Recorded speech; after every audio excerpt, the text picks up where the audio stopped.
दोस्तों आज हम स्टार्ट करते हैं स्टैटिस्टिक्स, जिसमें हम आपको मीन मीडियन मॉड के बारे में समझाएंगे, क्या उसका कंसेप्ट बताएंगे, मीन मीडियन मॉड क्या होता है और मीन मीडियन मॉड से रिलेटेड फॉर्मूले जो होंगे वो भी डिस्कस करेंगे और उसके कुछ क्वेश्चंस हम आपको कराएंगे। तो चलिए स्टार्ट करते हैं। मेरा नाम वेद प्रकाश तिवारी और आपका स्वागत है आपके अपने यूट्यूब चैनल दबंग में।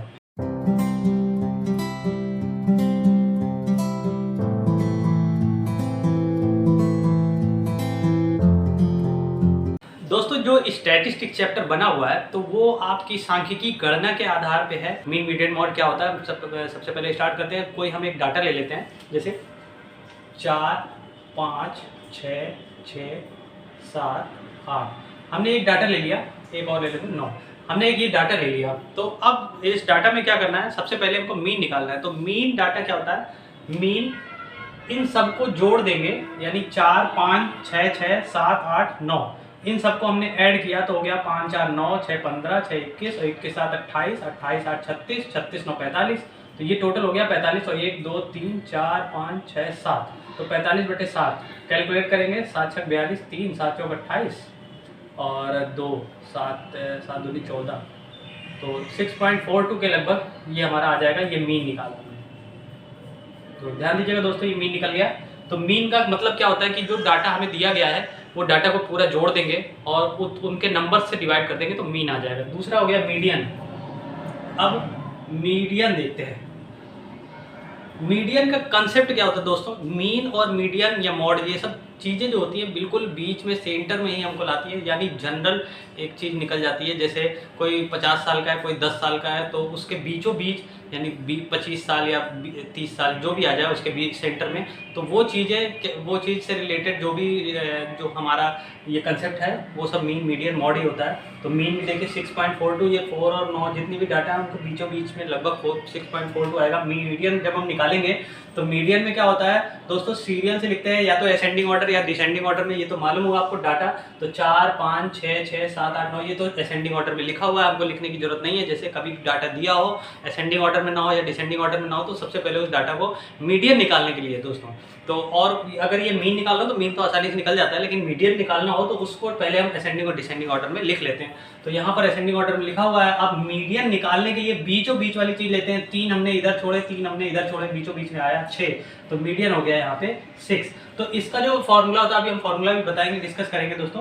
तो इसमें मीन का जो फॉर्मूला होता है sum of data upon number of data. तो ये तो मीन का फॉर्मूला हो गया। मीडियन निकालने के लिए ई किस तरह से छोड़ते हैं, जो भी हमारे नंबर है, नंबर डाटा 1, 2, 3, 4, 5, 6, 7 डाटा है, तो जो मीडियन का फॉर्मूला होता है 7 अगर है तो +1/2 ये वाला टर्म हो जाएगा।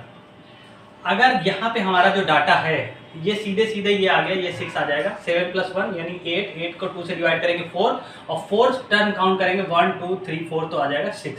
तो ये हमारा जब हमारा ये ऑड होगा तब के लिए, और जब हमारा इवन होगा तो इवन के लिए जो फॉर्मूला होता है वो होता है n/2 और प्लस n/2 + 1। ये टर्म निकालना है, ये टर्म निकालना है और दोनों को जोड़ के 2 से डिवाइड करना है, यानी n/2 टर्म निकालना है, n/2 + 1 टर्म निकालना है और दोनों को जोड़ के /2 करना है। अब यहाँ पे आपको हम दिखाते हैं जब ये इवन हो तब। अब यहाँ पे क्या चीज़ है, मीडियन जब निकालते हैं तो मीडियन में हम इधर 3 छोड़ दिया, इधर 3 छोड़ दिया, बीच में 1 है। जो जनरल कंसेप्ट है बिल्कुल सीधा सीधा है, 3 इधर छोड़ा, बीच में जो है वो आंसर, वो ये फॉर्मूले से भी निकालेंगे तब भी यही आएगा। अब ये जो फॉर्मूला क्या कहता है, इधर 3 छोड़ दीजिए, इधर 3 छोड़ दीजिए, बीच में 2 आएंगे। अगर इवन है तो 2 आएंगे, तो उन दोनों को जोड़ के, यानी एक ये आएगा, ये क्या आएगा, उन दोनों को जोड़ के /2 कर देंगे, मीडियन निकल जाएगा। अब इस केस में इसी क्वेश्चन में हम मॉड निकालते हैं। मॉड क्या होता है, मॉड जो होता है, मॉड नंबर ऑफ फ्रीक्वेंसी जिसकी ज्यादा होती है वो मॉड होता है। सबसे ज्यादा फ्रीक्वेंसी वाला है 6, तो मॉड भी यहाँ पर हो गया 6। अब आप देख रहे होंगे लगभग सबके लगभग बराबर है। इसमें मॉड आपका ज्यादा, कोई भी नंबर बढ़ सकता है, 9 आ जाए, 2 बार रिपीट हो जाए, तो मॉड का मतलब है कि जो डाटा आपका ज्यादा आ गया तो मॉड ज्यादा डिफरेंस हो सकता है। मीन मीडियन जो है डाटा लगभग आसपास ही रहते हैं, मॉड अलग हो सकता है। तो मॉड में आपका 6 ज्यादा है तो 6 हो गया मॉड आपका। तो तीनों चीजें समझ गए होंगे। अब जैसे ये हमने एक छोटा सा डाटा लिया था, अब इससे बड़ा डाटा होगा तो क्या करेंगे, जैसे 9 आपका 10 बार आ जाए, 7 आपका 4 बार आ जाए, 5 बार आ जाए, इस तरह से अगर डाटा आता है तो उस डाटा को हम एक टेबल बनाते हैं, उसको वो ये लिखते हैं कि जैसे मतलब मान लीजिए 4 आया 3 बार, 5 आया 6 बार, 7 आया 8 बार, 8 आया 9 बार, 9 आया 7 बार। तो इस तरह से अगर चार, जैसे अभी तो ये छोटा एक एक डाटा है कि एक बार आया, ये एक ही चीज़ रिपीट हुई है, जैसे ये अगर 3 बार 4 बार इस तरह से ज़्यादा डाटा हो जाएगा, तो इसको हम ले लेते हैं FI और इसको लेते हैं XI, सॉरी फ्रीक्वेंसी ये है, तो यहाँ पे हम फ्रीक्वेंसी लिख लेंगे FI और ये हमारा डाटा है 4, तो XI। FI का मतलब होता है फ्रीक्वेंसी, तो फ्रीक्वेंसी 4 3 बार आया, 4 4 4, 5 6 बार आया, तो 5 5 5 5 इस तरह 6 बार आया, तो फ्रीक्वेंसी इसकी ये हो गई और जो डाटा है वो हमारा ये हो गया। तो हम यहाँ पे निकालते हैं मीन निकालने के लिए XI FI, यानी इन दोनों का मल्टीप्लाई करते हैं। तो मल्टीप्लाई कितना हो गया 12, 5 अगर 30, 7 अटे 56 और 8 9 72 और 9 सते 63। तो ये आपका XI FI निकल आ गया। अब इसमें क्या करते हैं, FI का सम कर लेते हैं, 6 3 9 8 17, 17 9 9 26 और 7 26 और 7 32, और यहाँ पर ये जोड़ लेंगे 3 2 5 6 5 11 2 13 3 हासिल 1 3 1 4 1 5 4 5 10 और 7 6 13 10 13 23 233। तो यहाँ पे हमारा जो अब इस केस में जो मीन का फॉर्मूला लगेगा, मीन का फॉर्मूला हो जाएगा 233, यानी सम ऑफ ये जो सिग्मा FI XI है और FI के सम से इसको डिवाइड कर देंगे। तो यहाँ पे जो फॉर्मूला लगाया हमने, क्या लगाया, सिग्मा, सिग्मा का मतलब होता है सम XI FI upon sigma FI, ये फॉर्मूला लगा के हम मीन निकाल सकते हैं। आगे हम आपको मीन में, अभी तो मैं मीन में सिंपल फॉर्मूला बताया, क्वेश्चन भी बताएंगे। मीन अब जो ग्रुप डाटा के निकालते हैं उसमें हम जो डेविएशन मेथड है, स्टेप डेविएशन मेथड, वो अगले उस नेक्स्ट वीडियो में डिस्कस करेंगे। तो दोस्तों कंसेप्ट आपको समझ में आ गया होगा। हमें मेन आज का जो वीडियो बनाने का पर्पज है वो आपको कंसेप्ट समझाना है, तो कंसेप्ट आपको समझ में आ गया होगा। जो भी डाटा दिया हुआ है तो सेंटर में उसके जाने के लिए हम प्रोसेस लगाते हैं, तो यहाँ से जो वैल्यू आती है लगभग सेंटर में ही रहती है। तो मीन निकालने के लिए जो सिंपल फॉर्मूला सबको, sum of observation upon number of observation, अगर नंबर ऑफ हमारे पास ऑब्जर्वेशन कम है तब, जब ज़्यादा है तो उसकी फ्रिक्वेंसी के साथ इस तरह से लिख लेते हैं, टेबल बना लेते हैं, सम निकालते हैं और इसको इससे डिवाइड करके हम मीन निकाल सकते हैं। तो दोस्तों कंसेप्ट समझ में आ गया होगा। अब हम कुछ क्वेश्चंस डिस्कस करते हैं। दोस्तों यहाँ पर आपके सामने एक क्वेश्चन है जो कि डायरेक्ट मेथड निकालना है, मीन निकालना है। तो मीन निकालने के 3 मेथड हो गए, डायरेक्ट मेथड, डेविएशन मेथड और स्टेप डेविएशन मेथड। तो यहाँ पर हम आज डिस्कस करने वाले हैं डायरेक्ट मेथड और उससे क्वेश्चन करने वाले हैं।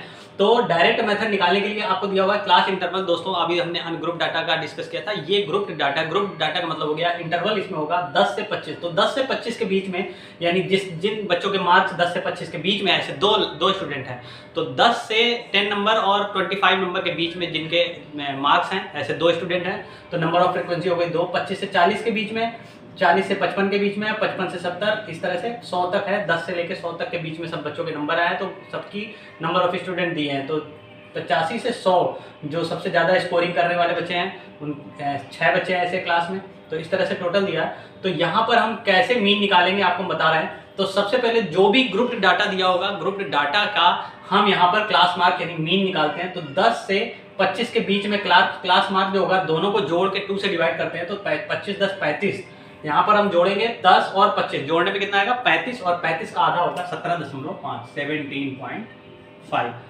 अब दूसरा है हमारा 25 से 40 के बीच में। तो 25 से 40 के बीच में दोनों को जोड़ दिया, 4 2 6, 60 का आधा 30, तो ये हो जाएगा 32.5। अगला दोस्तों 40 से 55, तो 40 से 55 के बीच में आ जाएगा आपका 90 का आधा हो गया 45, और 45 47.5। तो यहाँ पर आप देख रहे होंगे 17 से ये कितना ज़्यादा है, 17.5 से 15 ज़्यादा है, और 15 फिर जोड़ दिया, तो ये 15 जोड़ के ही आता जाएगा आगे भी।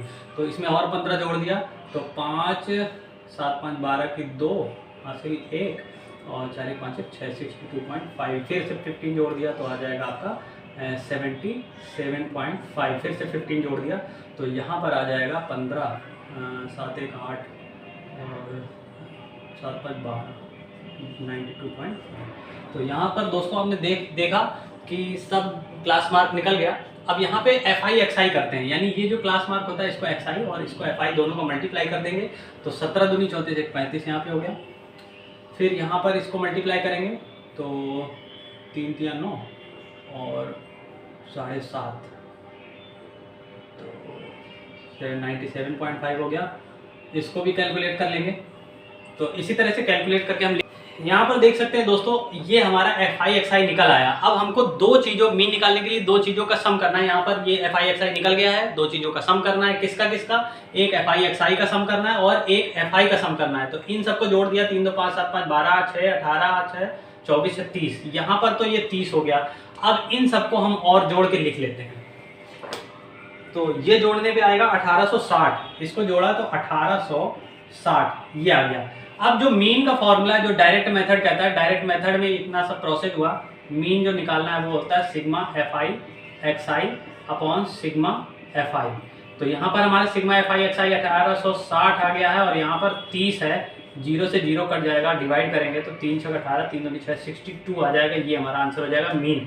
तो दोस्तों आपने देखा मीन डायरेक्ट मेथड से कितनी आसानी से निकलता है। और इसके बाद इससे भी आसान डेविएशन और स्टेप डेविएशन मेथड होते हैं।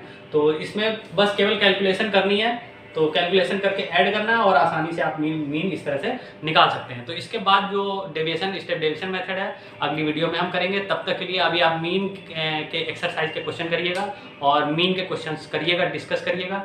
जो क्वेश्चन नहीं आएगा आप हमें कमेंट में बताइएगा, तो वो क्वेश्चन हम आपको, हमारे पास एनसीईआरटी की बुक है, उसके बुक से आप एक्सरसाइज की प्रैक्टिस करिएगा मीन के क्वेश्चंस की। जो नहीं समझ में आएगा फिर हम आप उसको डिस्कस करते हैं। तो दोस्तों हमारी वीडियो, हमारी ट्रिक्स कैसी लगी हमें कमेंट करके ज़रूर बताइएगा। तो दोस्तों आज के लिए इतना ही। जय हिंद, वंदे मातरम।